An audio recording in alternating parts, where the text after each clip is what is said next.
অধ্যায় পাঠ করিলে, কেউ যদি প্রথম অধ্যায় পাঠ করে বা শ্রবণ করে, তাহলে লোকের মন পবিত্র হয়ে যায়। দ্বিতীয় অধ্যায় সাংখ্যযোগ যদি কেউ পাঠ করে বা শ্রবণ করে, তাহলে তার পাপ দূর হয়ে যায়। তৃতীয় অধ্যায় কর্মযোগ, কেউ যদি পাঠ করে বা শ্রবণ করে, তাহলে যত ধরনের পাপ আছে সর্ব পাপ দূর হয়ে সে মুক্ত হয়ে যায়।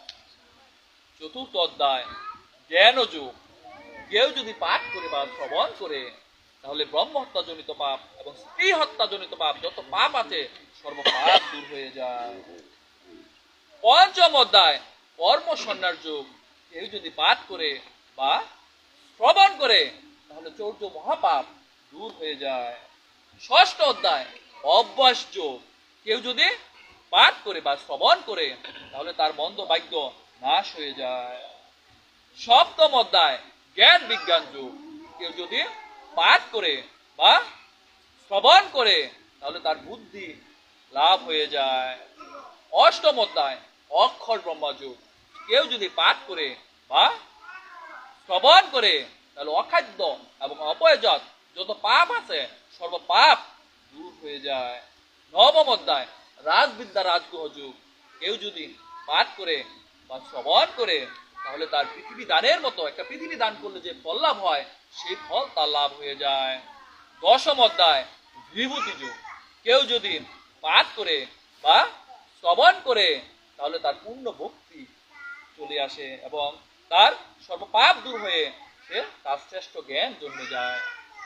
11 অধ্যায় বিশ্বরূপ দর্শন যুগ, অর্জুন যখন কৃষ্ণের কাছে শুনেছিল, কেউ যদি পাঠ করে বা শ্রবণ করে, তাহলে তার ব্রহ্মজ্ঞান লাভ হয়ে তার মুক্তি লাভ হয়ে যায়।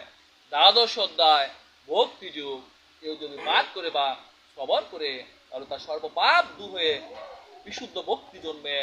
এবং 13 অধ্যায় ক্ষেত্র ক্ষেত্র বিভাগ যুগ, কেউ যদি পাঠ করে বা শ্রবণ করে, তাহলে তার শক্তি লাভ হয়ে যায়। 14 অধ্যায় গুণত্রয় বিভাজন, কেউ যদি পাঠ করে বা শ্রবণ করে, তাহলে তার অশ্বমেধ যজ্ঞের ফল লাভ হয়ে যায়।